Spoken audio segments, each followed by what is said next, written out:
ਸਾਰੇ ਹੀ ਵਿਦਿਆਰਥੀਆਂ ਨੂੰ ਪਿਆਰ ਭਰੀ ਸਤਿ ਸ੍ਰੀ ਅਕਾਲ। मैं लैके हाजिर है ਸਾਹਿਤ ਦੇ ਰੂਪ ਵਿੱਚ ਅਗਲਾ ਰੂਪ ਨਾਵਲ। ਤੁਸੀਂ ਕਰਨਾ ਹੈ ਵੀਡੀਓ ਨੂੰ ਦਬ ਕੇ शेयर, लाइक करो, कमेंट करो बई अगली वीडियो किस ते होवे।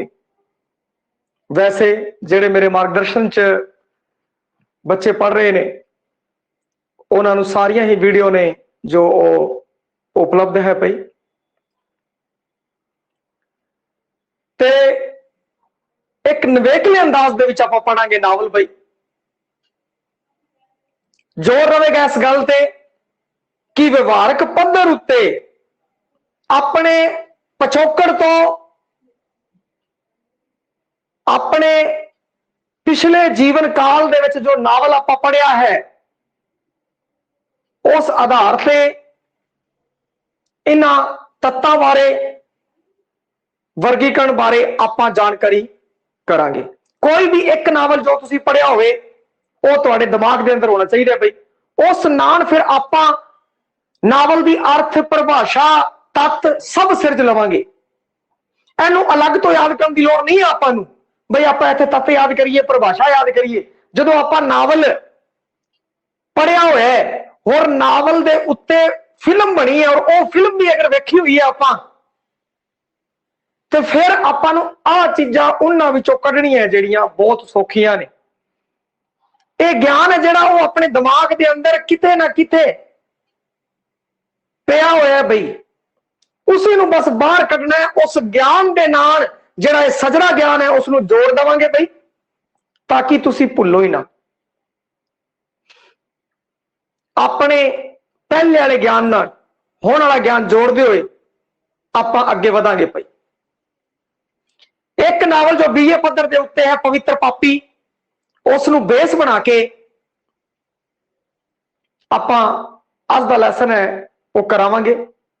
एक होर नावल एमए पद्धर के उत्ते जो बड़ा ही मशहूर है बई मड़ी दा दीवा, जिस उत्ते फिल्म भी बनी है। बई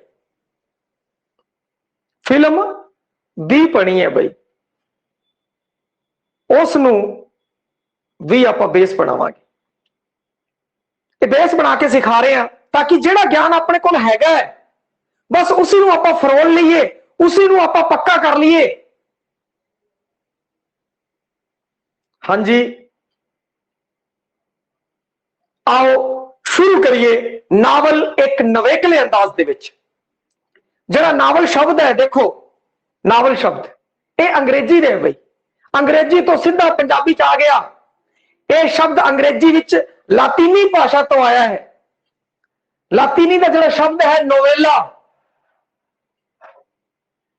इसका मूल है। और इस नोवेले का जिहड़ा मूल अर्थ है वह है समाचार या खबर। समाचार देना, खबर देना। इसके अर्थ संबंधी सहजे सहजे विस्तार होंदा गया अते हुण नावल एक नवे ढंग विच वर्णात्मक कथा लई वरतिया जांदा है जो आधुनिक अते सच्ची होण दा दावा करदी है। आपां नूं वेखण च एवें लगदा है पवित्र पापी दी, पवित्र पापी नावल होवे भावें मड़ी दे दीवे दा जगसीर होवे, वेखण च एवें लगदा है कि वाकई यह हकीकत है। कुछ विद्वान ने वो नावल की थां उपन्यास शब्द वरतदे ने क्योंकि जिहड़ा उपन्यास शब्द है वो हिंदी साहित्य दे विच आम प्रचलित है। ये दो शब्दों के योग नाल बने बई उप प्लस न्यास। उप दा मतलब है सामने, कोल, और न्यास का अर्थ है रखना, सामने रखना, कोल रखना। यानी कि किसी चीज नू इस तरीके नाल वेखना कि आपां नूं एवें लगे ये तां अपने सामने ही घटित हुई है, अपने कोल ही घटित हुई है। इस रचना नूं पढ़ के आप महसूस करिए ये साडी कहानी है, ये तो साडे जीवन बारे ही कोई गल कही गई है। कुछ विद्वाना ने जिहड़ा उपन्यास है उसका अर्थ की किया है। उपन्यास वह रचना है जो जीवन दियां गुंझलां अते मन दियां गंढां नूं स्पष्ट करके पाठक के सामने रख लैंदी है। पई पहला आपां शब्द करत देखिया उपन्यास का उप प्लस न्यास। उप सामने कोल, न्यास रखना सामने रखना, इवें लगे कि जिवें सामने कोई घटित हो गई हो चीज। फिर उसी नूं विस्तार नाल दसिया पई। अगे गल करते हैं, इस तरह स्पष्ट हो गया कि नावल एक अजिही रचना है जिस विच जीवन की कहानी नूं समकाली समाज के संदर्भ विच नवीन ढंग नाल बयान किया गया है। नवीनता इस विच अति महत्वपूर्ण तत्त है भाई, नवीन ढंग नाल पेशकारी। हुण आपां इसदा जिहड़ा अर्थ वेख्या भाई, अपने दिमाग च पवित्र पापी वाली कहानी जरूर होगी। केदार, केदार दे पूरे जीवन का संघर्ष है भाई, किस तरह वो वीणा दे मां प्यो की सहायता करता है, उनका प्यो छड्ड के चला जाता है, वीणा नाल प्यार कर बैठता है भाई। ये जिहड़ी अगर तुसी वेखना चाहते हो, सुनना चाहते हो मेरे मुखारबिंद तो तुसी नावल के इतिहास का जिहड़ा आपा है उस दे विच जाके नानक सिंह है जिहड़ा, नानक सिंह वाला चैप्टर उत्थे वेखियो, पूरी कहानी दसी गई है भाई। मड़ी दा दीवा फिल्म देखी होनी है राज बब्बर दी भाई, जगसीर उहदे विच पात्र हुंदा है, उस दी जो घटनावां जो उहदे नाल बीतदा है उस दी गल है, उस दी पूरा जीवन, भावें केदार है भावें जगसीर है, शुरू तो लैके अंत तक दा उन्हां दा पूरा जीवन है, उस दी व्याख्या है। यह चीज आपां नूं पता है। और रैल्फ फॉक्स ने जिहड़ी परिभाषा दी है, आई दी है, नावल जीवन का महाकाव्य है भाई। इन्हां दो नावलों की आपां गल कीती, पूरे जगसीर का शुरू तो लैके अखीर तक का, मौत तक का वर्णन मिलता है, किहड़ियां घटनावां उहदे नाल वापरदियां ने। रिचर्ड बर्नर वो की कहंदा है, नावल समकाली जीवन का गद विच रचिया अध्ययन है। तुसी नावल पढ़िया होगा, उन्ना ही शब्दां नूं फोड़ के कहता रिचर्ड बर्नर ने। मड़ी दा दीवा तुसी फिल्म वेखी होवे पई या नावल पढ़िया होवे, उस दे विच की है, जगसीर दे समकाली जीवन नूं पेश किया है वार्तक दे रूप विच। कविता तो नहीं लिखी हुई ना, वार्तक है, गद है, गद विच रचिया है। तो आही तो रिचर्ड बर्नर कह रहे, नावल समकाली जीवन का गद विच रचिया अध्ययन है भाई। मोहन लाल की कहंदा है, नावल जीवन की प्रतिक्रिया है, जीवन दे विच जो कुछ वापरता है वह नावल दे विच विखाया जाता है। जीवन की प्रतिक्रिया है, जीवन दे विच जो क्रिया हुई नावल दे विच उस दी प्रतिक्रिया हुई है भाई। श्याम सुंदर ने की परिभाषा दी है, मनुख दे यथार्थक जीवन की काल्पनिक कथा नूं उपन्यास आखदे ने। गुरदयाल सिंह की कहंदा है, गुरदयाल सिंह कहंदा टुटदे भजदे मानवियां रिश्तियां दी लंबी अते कल्पनामई कहानी नूं नावल कहंदे है। हुण गुरदयाल सिंह दा ही नावल देख लो भाई, गुरदयाल सिंह दा नावल मड़ी दा दीवा, उस दे विच की है, जगसीर और धर्म सिंह दे रिश्तियां च, और उनके धर्म सिंह दा जिहड़ा मुंडा है भंता, उनके रिश्तियां च किवें दरार आंदी है। तां की है, टुटदे भजदे मानवी रिश्तियां दी लंबी ते कल्पनामई कहानी नूं नावल क्या है। तो इन्हों आपां नूं वखरा याद करने की लोड़ नहीं है, आपां नूं ये चीज़ां पता है, बस उसी नूं दोबारा व्योतबंद तरीके नाल आपां समझ लेना है भाई। जिहड़ी पंच लाइन आपां इत्थे लिखी है बोर्ड दे उत्ते, मनुख दे यथार्थक जीवन की काल्पनिक कथा। मनुखी जीवन दे विच कोई ना कोई घटना वापरदी है और नावलकार उन्होंने अपने हिरदे च परो के मस्तिष्क दे राही उकेर दिंदा है भाई। जीवन की यथार्थक, मनुख दे यथार्थक जीवन की काल्पनिक कथा है जो वो नावल है,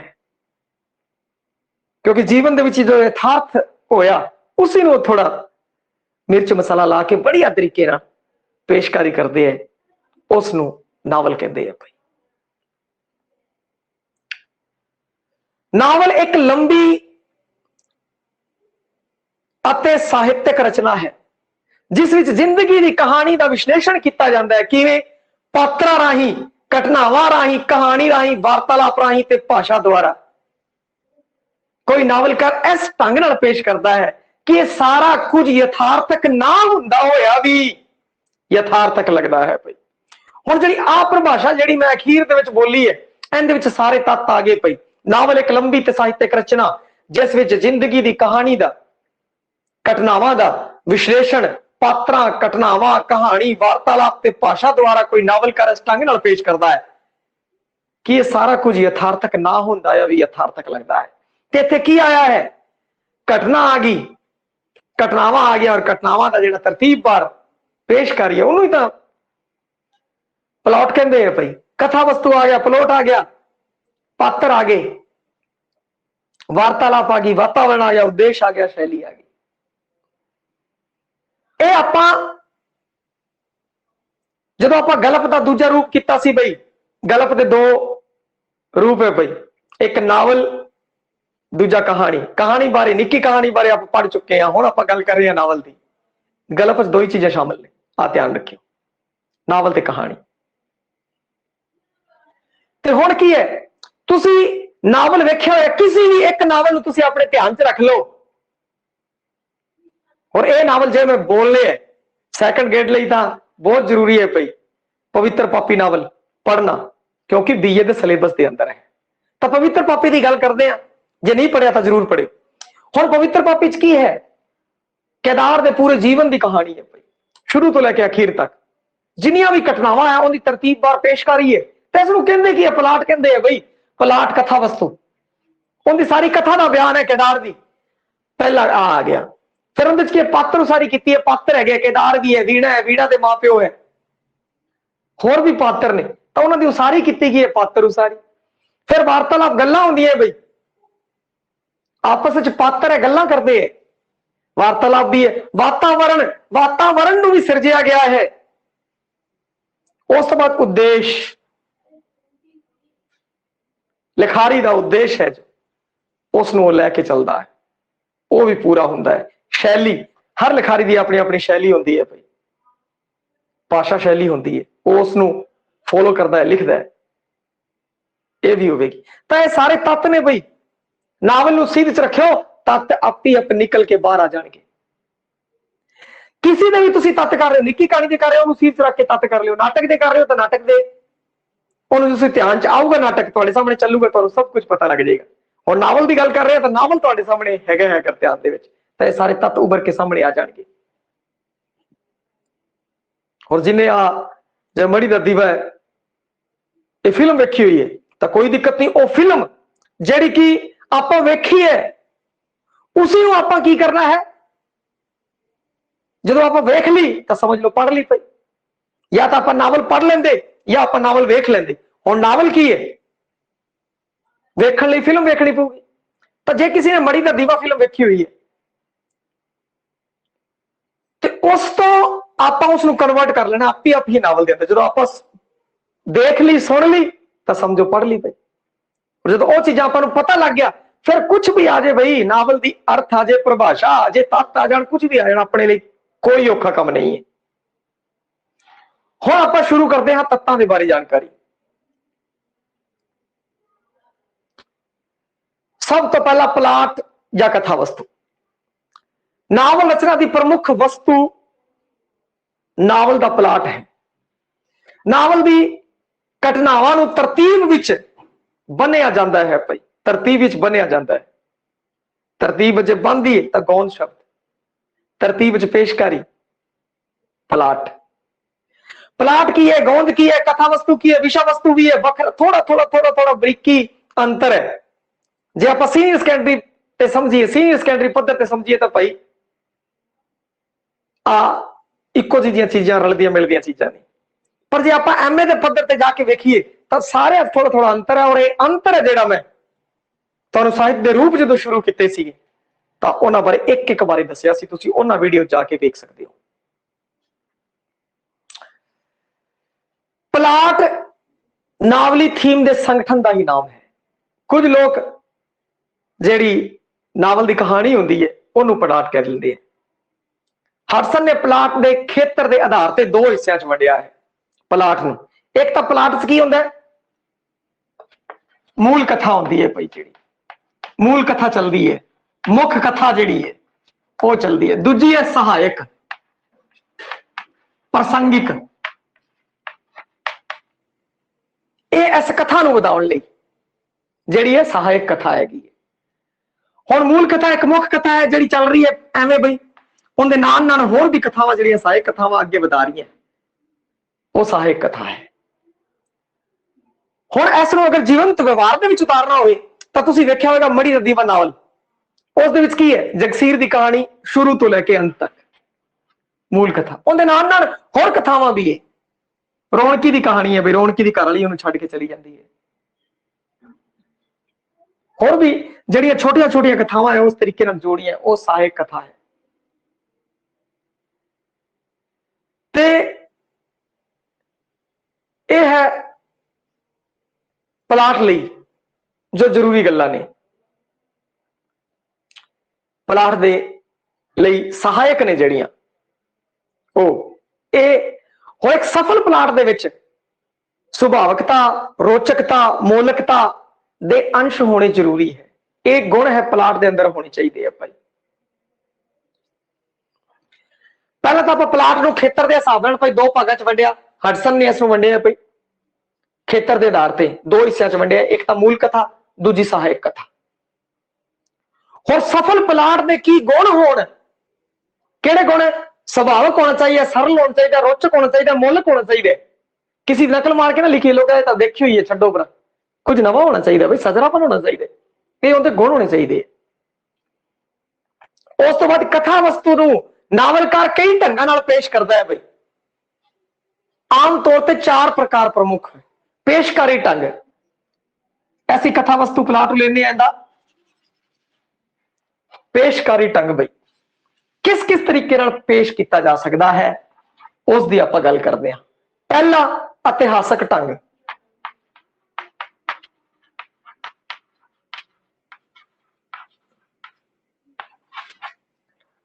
ਦੂਜਾ ਆਤਮ ਕਥਾ ਵਾਲਾ ਢੰਗ,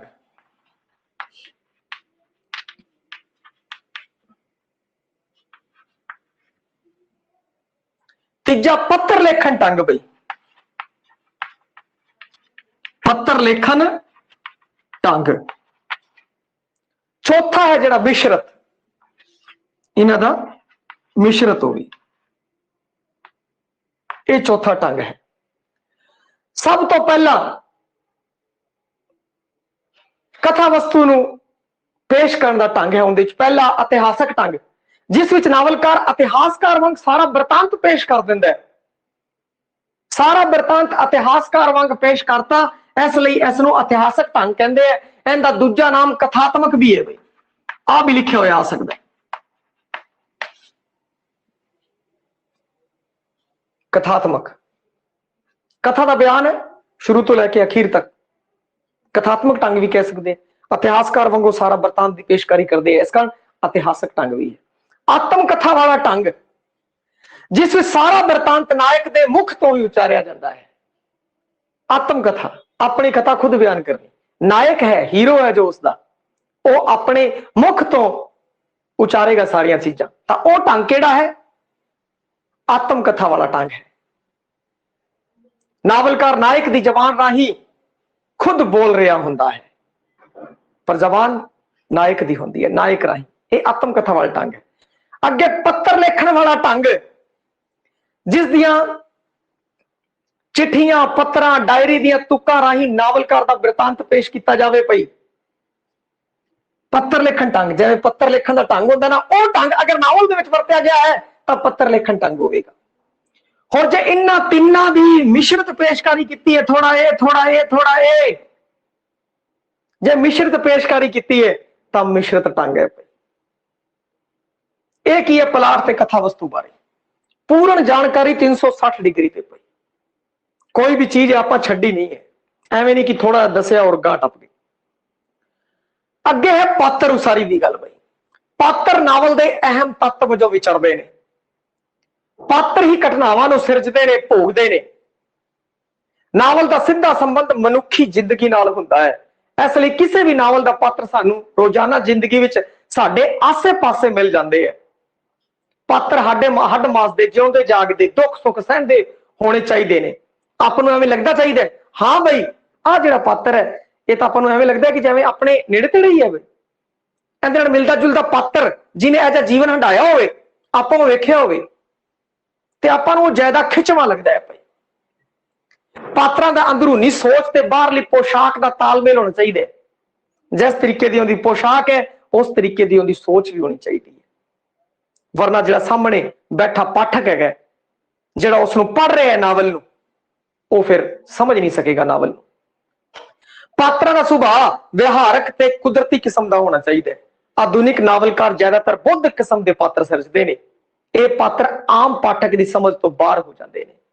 ਪਾਤਰ ਦੀ ਪ੍ਰਵਰਤੀ ਅਤੇ ਪ੍ਰਕਿਰਤੀ ਅਨੁਸਾਰ ਉਸਦਾ ਕਾਰਜ ਹੋਣਾ ਚਾਹੀਦਾ ਹੈ।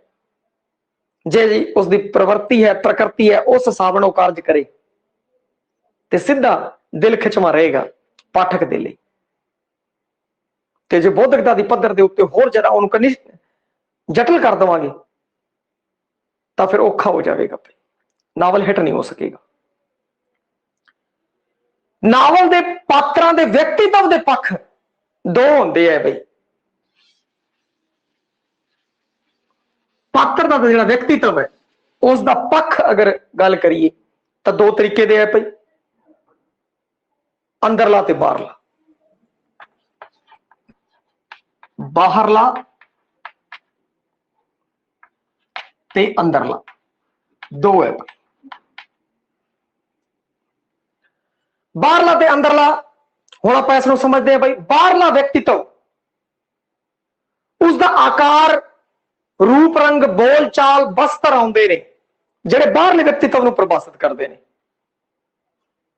ਵਿਅਕਤੀਤਵ ਦੇ ਇਸ ਪੱਖ ਲਈ ਲੇਖਕ ਬਿਰਤਾਂਤਕ ਸ਼ੈਲੀ ਰਾਹੀਂ ਬਿਆਨ ਕਰਦਾ ਹੈ ਭਾਈ। ਬਿਰਤਾਂਤਕ ਸ਼ੈਲੀ ਦੀ ਵਰਤੋਂ ਕਰਦਾ ਹੈ ਬਾਹਰਲਾ ਵਿਅਕਤੀਤਵ। ਜਿਵੇਂ ਮੇਰਾ ਤੁਹਾਨੂੰ ਬਾਹਰੋਂ ਵਿਅਕਤੀਤਵ ਦਿਖ ਰਿਹਾ ਹੋਵੇਗਾ ਭਾਈ, ਤੇ ਬਾਹਰਲਾ ਵਿਅਕਤੀਤਵ ਹੈ ਰੂਪ, ਰੰਗ, ਬੋਲ ਚਾਲ, ਬਸਤਰ, ਪੋਸ਼ਾਕ ਰਾਹੀਂ। ਅੰਦਰਲਾ ਵਿਅਕਤੀਤਵ, ਹੁਣ ਜਿਹੜਾ ਅੰਦਰਲਾ ਵਿਅਕਤੀਤਵ ਹੈ ਉਹ ਦੋ ਤਰੀਕੇ ਦਾ ਹੋ ਸਕਦਾ ਹੈ, ਪ੍ਰਤੱਖ ਤੇ ਅਪ੍ਰਤੱਖ। ਅੰਦਰਲਾ ਹੈ ਜਿਹੜਾ ਦੋ ਤਰੀਕੇ ਦਾ, ਪ੍ਰਤੱਖ ਤੇ ਅਪ੍ਰਤੱਖ। ਪ੍ਰਤੱਖ ਜਿਹਨੂੰ ਕਿ ਵਿਸ਼ਲੇਸ਼ਣਾਤਮਕ ਢੰਗ ਵੀ ਕਹਿੰਦੇ ਨੇ। ਪ੍ਰਤੱਖ ਢੰਗ ਵਿੱਚ ਲੇਖਕ ਪਾਤਰ ਦੀਆਂ ਚਰਿੱਤਰ ਸੰਬੰਧੀ ਵਿਸ਼ੇਸ਼ਤਾਵਾਂ, ਉਸਦੇ ਭਾਵ, ਵਿਚਾਰ ਬਾਰੇ ਖੁਦ ਦੱਸਦਾ ਹੈ ਬਈ। ਹੋਰ ਅਪ੍ਰਤੱਖ ਢੰਗ ਵਿੱਚ ਲੇਖਕ ਹੈ ਜੋ ਇੱਕ ਪਾਸੇ ਰਹਿ ਜਾਂਦਾ ਹੈ।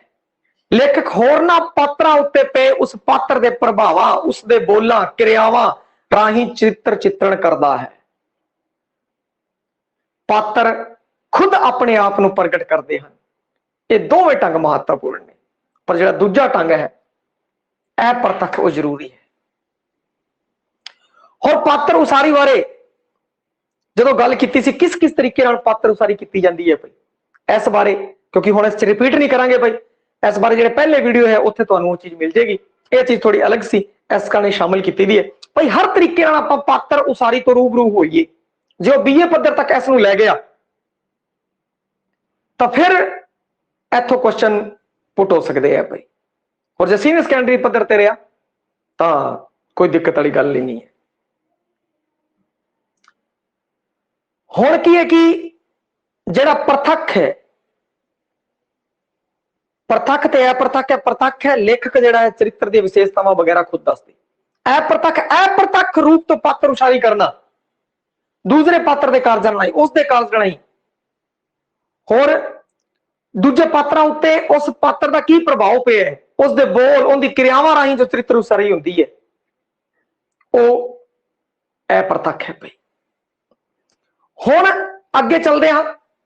ਇਹ ਤਾਂ ਪਾਤਰਾਂ ਦੇ ਵਿਅਕਤੀਤਵ ਦੇ ਪੱਖ ਦੱਸੇ ਸੀ। ਪਾਤਰਾਂ ਦੇ ਵਿਅਕਤੀਤਵ ਦੇ ਦੋ ਪੱਖ ਹੈ, ਅੰਦਰਲਾ ਤੇ ਬਾਹਰਲਾ। ਅੰਦਰਲੇ ਦੇ ਅੱਗੇ ਦੋ ਹੈ ਕੋਈ, ਪ੍ਰਤੱਖ ਤੇ ਅਪ੍ਰਤੱਖ ਢੰਗ ਹੈ ਉਹਨੂੰ ਪੇਸ਼ ਕਰਨ ਦਾ। ਅੰਦਰਲੇ ਵਿਅਕਤੀਤਵ ਨੂੰ ਕਿਵੇਂ ਨਾਵਲਕਾਰ ਹੈ ਉਭਾਰੇਗਾ, ਪ੍ਰਤੱਖ ਤਰੀਕੇ ਨਾਲ, ਅਪ੍ਰਤੱਖ ਤਰੀਕੇ ਨਾਲ। ਹੁਣ ਅੱਗੇ ਚਰਿੱਤਰ ਚਿੱਤਰਣ ਦੀ ਦ੍ਰਿਸ਼ਟੀ ਤੋਂ ਪਾਤਰ ਹੈ ਜਿਹੜੇ ਚਾਰ ਤਰ੍ਹਾਂ ਦੇ ਹੁੰਦੇ ਆ। ਪਾਤਰ ਉਸਾਰੀ ਅਗਰ ਕੀਤੀ ਜਾਏ, ਪਾਤਰ ਉਸਾਰੀ ਦੀ ਦ੍ਰਿਸ਼ਟੀ ਤੋਂ, ਚਿੱਤਰ ਚਿੱਤਰਣ ਦੀ ਦ੍ਰਿਸ਼ਟੀ ਤੋਂ ਜਿਹੜੇ ਪਾਤਰ ਨੇ ਉਹ ਚਾਰ ਤਰੀਕੇ ਦੇ ਹੁੰਦੇ ਆ। ਹੋਰ ਵੀ ਹੋ ਸਕਦੇ ਆ ਭਾਈ, ਪਰੰਤੂ ਆਪਾਂ ਇਹਨਾਂ ਨੂੰ ਧਿਆਨ ਚ ਰੱਖ ਲਾਂਗੇ। ਮੁੱਖ ਨੂੰ ਜਿਹੜਾ ਹੈ ਵਿਅਕਤੀ ਪ੍ਰਧਾਨ, ਵਿਅਕਤੀ ਪ੍ਰਧਾਨ ਪਾਤਰ।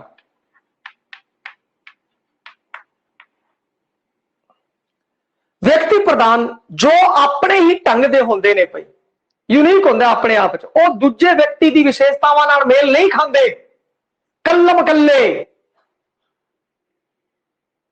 वो होंगे है व्यक्ति प्रधान पात्र। दूजा है वर्ग प्रधान पात्र भाई,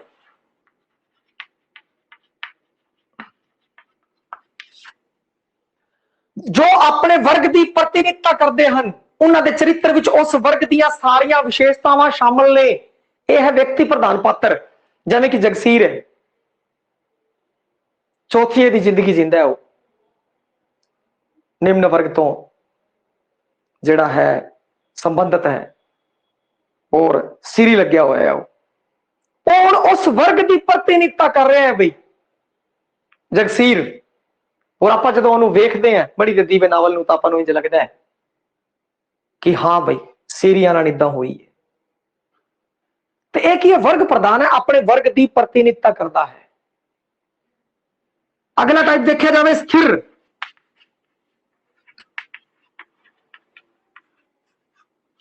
स्थिर पात्र है जो स्थिर रहूगा भाई, जो घटनावां परिस्थितियों के प्रभाव तो अभिज रहिंदा है, आद तो लैके अंत तक चरित्र एक समान रहिंदा है, वो नहीं भिजदा भाई। अपना ही जिहड़ी जिस पर्सनैलिटी का वो बंदा है उसी पर्सनैलिटी का रहूगा, बस स्थितियां बदलता रहे परंतु वो अपने सिद्धांत के ऊपर पूरा पूरा खड़ा है भाई, बदलता नहीं, जिन्होंने चपटा भी कहते हैं भाई, वो है स्थिर पात्र जेडे स्थिर रहते हैं। अगला है गतिमान पात्र,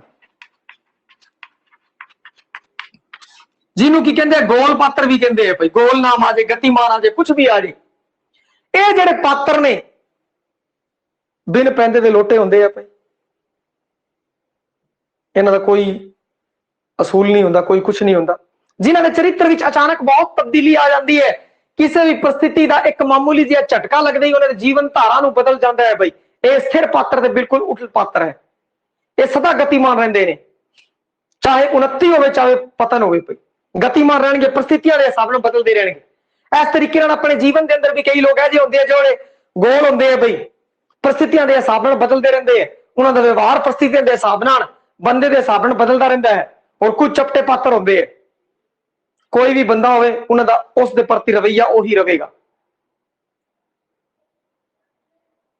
ते इस तरीके नाल ये जिहड़े है गतिमान पात्र ते चपटा पात्र है, स्थिर पात्र है। एक ही पात्रों के बारे में जानकारी ली आप, व्यक्ति प्रधान व्यक्ति तो संबंधित है, जेडे कलम कले व्यक्ति की ही गल करे। वर्ग प्रधान जो वर्ग का अपने वर्ग का प्रतिनिधित्व करे भाई, वर्ग प्रधान। स्थिर है जेडे स्थिर रहंदे है, और गतिमान जेडे गोल पात्र ने, स्थितियों के अनुसार बदलते रहते हैं। ओ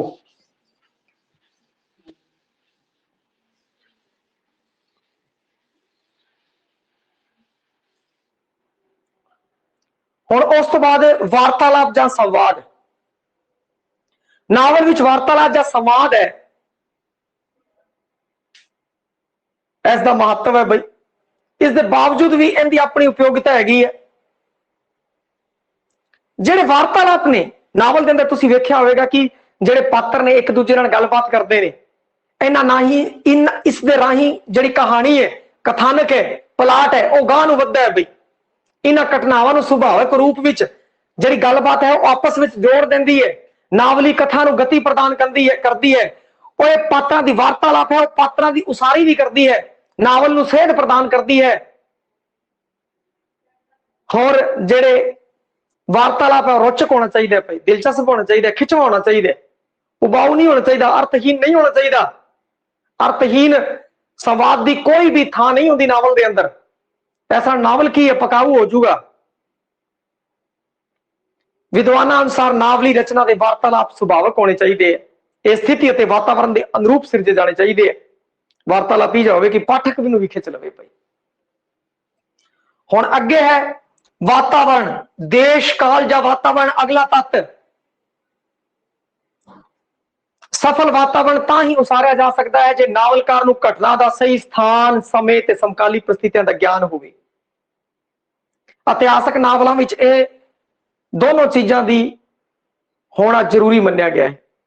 जेकर इतिहासिक पात्र नूं जो कि पुराने समय में पैदा होया है उसनूं कोट पैंट पवा दिता जाए ਤਾਂ ਫਿਰ ਅਜੀਬ ਲੱਗੇਗਾ ਬਈ ਆਪਾਂ ਗੱਲ ਅਕਬਰ ਦੀ ਕਰ ਰਹੇ ਹਾਂ ਔਰ ਉਹ ਕੋਟ ਪੈਂਟ ਪਾ ਕੇ ਆ ਗਿਆ ਹੈ। ਕੌਣ ਮੰਨੇਗਾ ਇਹ ਅਕਬਰ ਹੈ? ਇਹਨੂੰ ਸਮਕਾਲੀ ਸਮੇਂ ਦੇ ਨਾਲ ਮੇਲ ਖਾਣਾ ਚਾਹੀਦਾ ਹੈ। ਸਮੇਂ, ਸਥਾਨ ਤੇ ਕਾਰਜ ਦੀ ਏਕਤਾ, ਉਸ ਨੂੰ ਧਿਆਨ ਰੱਖਣਾ ਬਈ। ਇਸ ਬਾਰੇ ਬੜੇ ਵਿਸਥਾਰ ਨਾਲ ਪਿਛਲੇ ਆਪਾਂ ਸਾਹਿਤ ਦੇ ਰੂਪ ਵਿੱਚ ਦੱਸਿਆ ਹੋਇਆ, ਉੱਥੋਂ ਪੜ੍ਹ ਲਿਓ, ਕਿਉਂਕਿ ਫਿਰ ਹੋਰ ਜ਼ਿਆਦਾ ਵੱਡਾ ਹੋ ਜਾਏਗਾ ਚੈਪਟਰ ਆ ਵਾਲਾ। ਵਾਤਾਵਰਣ ਦੇ ਚਿੱਤਰਣ ਦੋ ਪੱਖਾਂ ਨੂੰ ਧਿਆਨ ਰੱਖਣਾ ਚਾਹੀਦਾ ਹੈ ਬਈ। ਵਾਤਾਵਰਣ ਦਾ ਚਿੱਤਰਣ ਜੇ ਹੋ ਰਿਹਾ ਤਾਂ ਇਹਨਾਂ ਪੱਖਾਂ ਨੂੰ ਧਿਆਨ ਰੱਖੋ।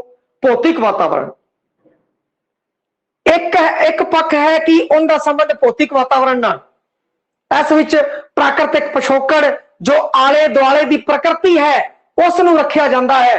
ਦੂਜਾ ਹੈ ਸਮਾਜਿਕ ਵਾਤਾਵਰਣ। ਪਹਿਲਾ ਤਾਂ ਹੈ ਭੌਤਿਕ ਵਾਤਾਵਰਣ ਭਾਈ।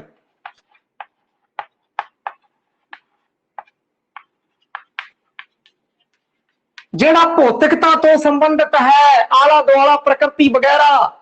ਦੂਜਾ ਹੈ ਸਮਾਜਿਕ ਵਾਤਾਵਰਣ ਬਈ। ਸਮਾਜ ਚ ਵਾਤਾਵਰਣ ਕਿਸ ਤਰੀਕੇ ਦਾ ਹੈ, ਸਮਾਜ ਦੇ ਵਿੱਚ ਰੀਤੀ ਰਿਵਾਜ ਕਿਸ ਤਰੀਕੇ ਦੇ ਨੇ, ਆਚਾਰ ਵਿਵਹਾਰ, ਰਸਮ ਰਿਵਾਜ, ਰਹਿਣ ਸਹਿਣ, ਇਸ ਨੂੰ ਸ਼ਾਮਿਲ ਕੀਤਾ ਜਾਂਦਾ ਹੈ ਭਾਈ। ਜਿਵੇਂ ਕਿ ਜਿਹੜਾ ਮੜੀ ਦਾ ਦੀਵਾ ਹੈ, ਜਗਸੀਰ ਹੈ, ਸੀਰੀ ਸੀ, ਮੱਧਕਾਲ ਦੇ ਅੰਦਰ ਜ਼ਗੀਰਦਾਰੀ ਪ੍ਰਥਾ ਸੀ, ਉਸ ਦੇ ਅੰਦਰ ਉਸ ਦੀ ਕਹਾਣੀ ਹੈ ਕਿਸ ਤਰੀਕੇ ਨਾਲ ਲੋਕ ਇੱਕ ਦੂਜੇ ਨਾਲ ਜੁੜੇ ਹੋਏ ਸੀ। ਫਿਰ ਇੱਕਦਮ ਪੂੰਜੀਵਾਦ ਆਉਂਦਾ ਹੈ ਤੇ ਕਿਸ ਤਰੀਕੇ ਨਾਲ ਉਹ ਖੇਰੂ ਖੇਰੂ ਕਰਦਾ ਹੈ ਭਾਈ ਉਸ ਸਿਸਟਮ ਨੂੰ। ਇਹ ਜੋ ਦਾਸਤਾਨ ਹੈ ਗੁਰਦਿਆਲ ਸਿੰਘ ਨੇ ਪੇਸ਼ਕਾਰੀ ਕੀਤੀ ਹੈ ਜਗਸੀਰ ਦੇ ਜੀਵਨ ਰਾਹੀਂ। ਤੇ ਇਹਦੇ ਵਿੱਚ ਕੀ ਦੱਸਿਆ? ਉਸ ਸਮੇਂ ਦੇ ਰੀਤੀ ਰਿਵਾਜ ਦੱਸਿਆ। ਜ਼ਮੀਨ ਨਹੀਂ ਸੀ ਤਾਂ ਜਗਸੀਰ ਦਾ ਵਿਆਹ ਹੀ ਨਹੀਂ ਹੋਇਆ। ਆਚਾਰ ਵਿਵਹਾਰ, ਰਹਿਣ ਸਹਿਣ ਉਹਦਾ ਕਿਸ ਤਰੀਕੇ ਦਾ ਸੀਗਾ, ਇਹ ਸਾਰੀਆਂ ਗੱਲਾਂ ਦੱਸੀਆਂ। ਉਸ ਯੁੱਗ ਦੀ ਸਹੀ ਤਸਵੀਰ ਜਿਹੜੀ ਹੈ, ਉਸ ਸਮੇਂ ਦੀ, ਜਿਸ ਸਮੇਂ ਦਾ ਉਹ ਨਾਵਲ ਰਚਿਆ ਗਿਆ ਹੈ, ਉਹਦੀ ਕਹਾਣੀ ਜਿਸ ਸੰਦਰਭ ਤੋਂ ਸੰਬੰਧਿਤ ਹੈ, ਜਾਗੀਰਦਾਰੀ ਪ੍ਰਥਾ ਤੋਂ ਸੰਬੰਧਿਤ ਸੀਗੀ ਜਿਹੜੀ ਬਈ, ਉਸ ਸਮੇਂ ਦੀ ਉਹ ਹਾਮੀ ਭਰਦੀ ਹੈ। ਉਸ ਸਮੇਂ ਦੇ ਆਚਾਰ ਵਿਚਾਰ, ਸੱਭਿਆਚਾਰ ਦੀ ਗੱਲ ਹੈ। ਇਸ ਕਾਰਨ ਸਮਾਜਿਕ, ਇਸ ਕਾਰਨ ਕੀ ਹੈ, ਸਮਾਜਿਕ ਵਾਤਾਵਰਣ ਵੀ ਉਸ ਵਿੱਚ ਉਸਾਰਿਆ ਗਿਆ ਹੈ। ਭੌਤਿਕ ਵਾਤਾਵਰਣ ਤੇ ਸਮਾਜਿਕ ਵਾਤਾਵਰਣ। ਹੁਣ ਇਸ ਤੋਂ ਅੱਗੇ ਆਪਾਂ ਚਲੀਏ ਉਦੇਸ਼ ਜਾਂ ਮੰਤਵ। ਅਗਲਾ ਤੱਤ ਹੈ ਜਿਹੜਾ ਉਦੇਸ਼ ਮੰਤਵ।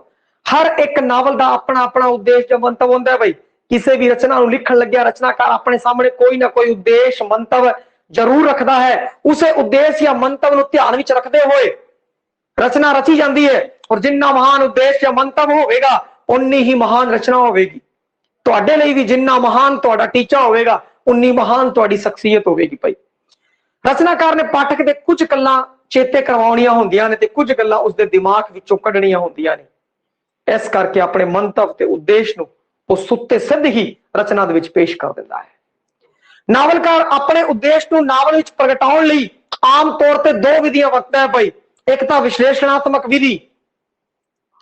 ਜਿਹੜੀ ਵਿਸ਼ਲੇਸ਼ਣਾਤਮਕ ਵਿਧੀ ਹੈ, ਇਸ ਵਿਧੀ ਰਾਹੀਂ ਉਹ ਖੁਦ ਜੀਵਨ ਸੱਚ ਦਾ ਵਿਸ਼ਲੇਸ਼ਣ ਕਰਕੇ ਪਾਠਕਾਂ ਦੇ ਸਾਹਮਣੇ ਰੱਖਦਾ ਹੈ।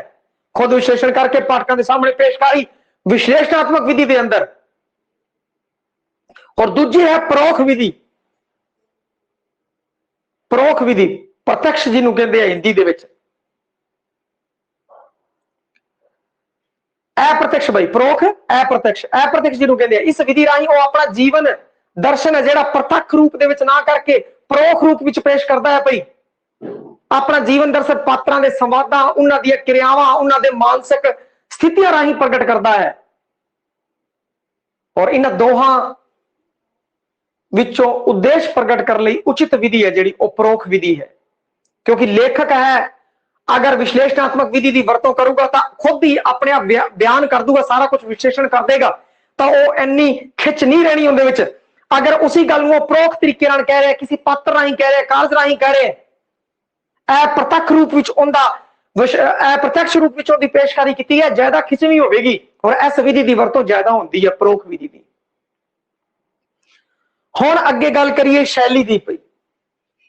ਹਰ ਸਾਹਿਤਕਾਰ ਆਪਣੇ ਆਪ ਵਿੱਚ ਇੱਕ ਖਾਸ ਸ਼ੈਲੀ ਦੀ ਵਰਤੋਂ ਕਰਦਾ ਹੈ। ਦੂਜੇ ਸਾਹਿਤਕਾਰਾਂ ਨਾਲੋਂ ਉਹ ਵੱਖਰੀ ਹੁੰਦੀ ਹੈ ਭਾਈ, ਨਿੱਜੀ ਹੁੰਦੀ ਹੈ। ਜਿਸ ਤਰ੍ਹਾਂ ਲੰਮੇ ਕੱਦ ਵਾਲਾ ਮਧਰੇ ਕੱਦ ਵਾਲੇ ਦੇ ਕੱਪੜੇ ਨਹੀਂ ਪਾ ਸਕਦਾ, ਉਸੇ ਤਰੀਕੇ ਨਾਲ ਇੱਕ ਰਚਨਾਕਾਰ, ਨਾਵਲਕਾਰ ਦੂਜੇ ਨਾਵਲਕਾਰ ਦੀ ਸ਼ੈਲੀ ਨੂੰ ਨਹੀਂ ਅਪਣਾ ਸਕਦਾ। ਹਰ ਕਿਸੇ ਦੀ ਆਪਣੀ ਆਪਣੀ ਸ਼ੈਲੀ ਹੁੰਦੀ ਹੈ ਭਾਈ। ਸ਼ੈਲੀਆਂ ਬਾਰੇ ਤੁਹਾਨੂੰ ਪਹਿਲਾਂ ਵੀ ਦੱਸਿਆ ਹੋਇਆ, ਦੁਬਾਰਾ ਦੁਹਰਾ ਦਿੰਦੇ ਹਾਂ। ਪੱਤਰ ਸ਼ੈਲੀ, ਕਥਾਤਮਕ ਸ਼ੈਲੀ, ਆਤਮ ਕਥਾਤਮਕ ਸ਼ੈਲੀ, ਡਾਇਰੀ ਸ਼ੈਲੀ। ਇਹਨਾਂ ਬਾਰੇ ਵਿਸਥਾਰ ਤੋਂ ਪਿਛਲੇ ਜਿਹੜੇ ਚੈਪਟਰ ਹੈ ਉਹਨਾਂ ਵਿੱਚ ਦੱਸਿਆ ਗਿਆ ਹੈ। ਸੰਖੇਪ ਦੇ ਵਿੱਚ ਇੱਥੇ ਫਿਰ ਦੱਸ ਦਿੰਦੇ ਆ। ਜਿਵੇਂ ਆਪਾਂ ਇੱਕ ਦੂਜੇ ਨੂੰ ਪੱਤਰ ਲਿਖਦੇ ਆ ਭਾਈ, ਜੇ ਉਸ ਸ਼ੈਲੀ ਵਿੱਚ ਨਾਵਲ ਲਿਖਿਆ ਗਿਆ ਪੱਤਰ ਸ਼ੈਲੀ, ਚਿੱਠੀ ਪੱਤਰ, ਡਾਇਰੀ ਦੇ ਵਿੱਚ ਜਿਵੇਂ ਰੋਜ਼ ਲੋਕ ਡਾਇਰੀ ਲਿਖ ਲੈਂਦੇ ਆ, ਜੇ ਉਹੀ ਸ਼ੈਲੀ ਨੂੰ ਨਾਵਲ ਦੇ ਵਿੱਚ ਵਰਤਿਆ ਹੈ ਡਾਇਰੀ ਸ਼ੈਲੀ, ਕਥਾਤਮਕ ਸ਼ੈਲੀ, ਕਥਾ ਰਾਹੀਂ ਬਿਆਨਬਾਜ਼ੀ, ਕਥਾਤਮਕ ਆਤਮ ਕਥਾਤਮਕ ਸ਼ੈਲੀ, ਆਤਮ ਕਥਾ ਦਾ वर्णन अगर करते हुए उसकी वरतों कर रही जा रही है तो आत्म कथात्मक शैली है। इन्हां बारे होर विस्तार नाल जानना है तो दूसरी वीडियो है, तुसी देख सकते हो। हर नावलकार दी अपना अपनी शैली होती है, उसकी वरतों करता है और बेहतरीन तरीके नाल पेशकारी करता है। हुण अगे आपां गल करिए वर्गीकरण दी। भाई ये तो हो गए तत्त, तत्तां दे विच आपां पढ़िया कथा वस्तु प्लाट पात्र उसारी वार्तालाप वातावरण उद्देश शैली। हुण हर साहित्य के रूप के तत्तां तो आपां चंगी तरह जाणू हो चुके हैं। भाई अगे है वर्गीकरण। वर्गीकरण तत्तां दे आधार ते, विषय के आधार ते, शैली के आधार ते, तत्तां दे आधार ते वर्गीकरण। जिहड़े तत्त है इसके आधार ते अगर नावल लिखा गया है तो फिर उस तरीके का नावल है। भाई घटना प्रधान नावल, जे किसी नावल के अंदर घटना प्रधान है तो वह घटना प्रधान नावल है। और दूजा चरित्र प्रधान नावल, जे किसी विच चरित्र चित्रण प्रधान है तो वह चरित्र प्रधान नावल है। विषय ते आधारित जिहड़ी वंड है, वर्गीकरण है, वो जिहड़े पिछले साहित्य रूप है उन्हां विच विस्तार नाल करवाया होया है। बई तुसी उन्हां वीडियो जाके तुसी वेख सकते हो। भाई इत्थे संखेप च आपां लवांगे क्योंकि वीडियो है फिर होर वड्डा हो जाऊगा। भाई जे घटना तो संबंधित है, घटना दूजे तत्तां दी वरतों हो रही है, नहीं कली घटना ही तत्ता होर वरतों ही नहीं हो रही। उहदे विच पात्र उसारी भी होएगी, उच्च वातावरण भी होएगा, वार्तालाप भी होएगा, उद्देश्य भी सब कुछ होएगा, परंतु घटना जिहड़ी प्रधान होएगी। इस कारण घटना प्रधान शैली है। चरित्र चित्रण प्रधान शैली, चरित्र प्रधान शैली जिस विच चरित्र नूं प्रदान किया जाएगा। जिवें गुरदयाल सिंह का नावल मड़ी का दीवा, इस विच की है कि गुरदयाल सिंह की खासियत है कि वह बड़े बड़े पात्र सिरजदा है। उन्हें पात्र सिरजिया जगसीर, उनकी इन्नी सोहनी पात्र उसारी की है कि वह खिंचदी है। भाई तुसीं फिल्म देखी होवे ते पात्र जिस विच चरित्र प्रधान होवे, पात्र प्रधान होवे, पात्र प्रधान नावल। भाई और अगर होर कोई तत्त प्रधान है तो उस तत्त दा कर दांगे उस तत्त ते आधारित नावल। इस बारे किहड़े हर तत्त के बारे जानकारी देंदे होए जिहड़ी वंड है वो की गई है, तुसीं संबंधित वीडियो देख सकते हो। हुण गां चलदे हां, जिहड़ा अगला है भाई गल करिए विषय के आधार ते वर्गीकरण। विषय के आधार ते वर्गीकरण है, यह भी पिछली क्लासां विच कराया होया। भाई संखेप दे विच भी इहनूं लवांगे। भाई धार्मिक, जे नावल का विषय धर्म तो संबंधित है, धार्मिक नावल, जे नावल का विषय इतिहास तो संबंधित है, ऐतिहासिक नावल, जे नावल का विषय समाज तो संबंधित है, सामाजिक समस्या तो संबंधित है, समाजिक नावल, पौराणिक मिथक, जे नावल का विषय पौराणिक तो संबंधित है, मिथ तो संबंधित है तो पौराणिक नावल। वैज्ञानिक, और जे नावल का विषय विज्ञान तो संबंधित है तो वैज्ञानिक नावल। राजनीतिक नावल, जे नावल का विषय राजनीति तो संबंधित है तो राजनीतिक नावल। भाई ऐसी विषय ते आधारित। भाई नावल का विषय की है, धार्मिक है, ऐतिहासिक है, सामाजिक है, पौराणिक है, वैज्ञानिक है, राजनीतिक है, उसी आधार पे नावल की वंड होगी। भाई विषय के आधार से उत्ते आपां तत्तां दे आधार ते कीती सी, इस आधार ते कीती सी वंड तो इस आधार से होगी। भाई फिर विषय ते किस विषय के उत्ते नावल लिखा गया है वो उस श्रेणी में चलेगा, विषय ते आधारित नावल। हुण आपां जे गल करिए शैली के आधार ते नावल नूं वंडिया गया है। शैली के आधार ते नावल की वंड की है। इतिहासक जां कथात्मक, किहड़ा है कथात्मक, कथात्मक शैली, आत्म कथात्मक शैली ते डायरी या पत्र शैली। आ शैलियां का वर्णन पिछे भी दसिया गया है, दोबारा फिर दस देने भाई। इतिहासक जां कथात्मक शैली, इस शैली के नावलों के विच जिस विच लेखक ने सारी कथा वस्तु नूं बीते युग दे विच जो दास्तान है उस दे रूप में चर्चा की है तो इतिहासिक है। जे इतिहास तो संबंधित है इतिहासक शैली, इतिहासक शैली विच लिखी नावलों की यह किस्म है जिस विच लेखक सारी कथा वस्तु नूं बीत चुके युग की दास्तान के रूप विच पेश करता है। इसका विकास चूंकि कथा वांग हुंदा है इसलिए इसनूं कथात्मक शैली भी आखदे ने। और अधिकतर नावल कथात्मक शैली के अंदर लिखिया जाता है क्योंकि उस दे विच घटनावां दा कथा दे वांग है बयान हुंदा है। भाई कथात्मक शैली जे इतिहास दी बीत चुके इतिहास की दास्तान की पेशकारी है इस कारण इतिहासक शैली भी आखते ने। इसी नूं कथात्मक शैली भी आखते हैं। इतिहासक शैली कह लो कथात्मक शैली कह लो एक ही गल है। इस दे अंदर सारी कथा वस्तु है जो बीत चुके युग की दास्तान को बयान करती है। इसलिए ढंग की है कथात्मक ढंग है कथात्मक शैली। आत्म कथात्मक शैली वाले ओ नावल हुंदे ने जिन्हां विच नावल सारी कथा लेखक सारी कथा अपनी हड्ड बीती के रूप में पेश करता है। आत्म कथा भाई ये तो मेरे नाल बीत चुकी है सारी दी सारी कथा इवें बयान करूगा जिवें हड्ड बीती होवे भाई अपने नाल बीत चुकी होवे। स्वै जीवनी वाली शैली स्वै जीवनी वाली शैली आ स्वै जीवनी दे बहुत नेड़े है भाई। इस कारण इस शैली नूं आत्म कथात्मक शैली कहा जाता है। अगली है डायरी या पत्र शैली। नावलों में लेखक किसी एक प्रमुख पात्र या नायक की डायरी को आधार बनाता है। कोई पात्र है वो डायरी वगैरह लिखता है भाई तो उसको आधार बना के जे किते नावल रचता ते डायरी शैली है। और जो पत्र तो संबंधित है पत्र चिट्ठी पत्रा को आधार बनाया गया है ता पत्र शैली है। कई प्रकार के दस्तावेज इस विच वरते जाते हैं भाई। डायरी डायरियां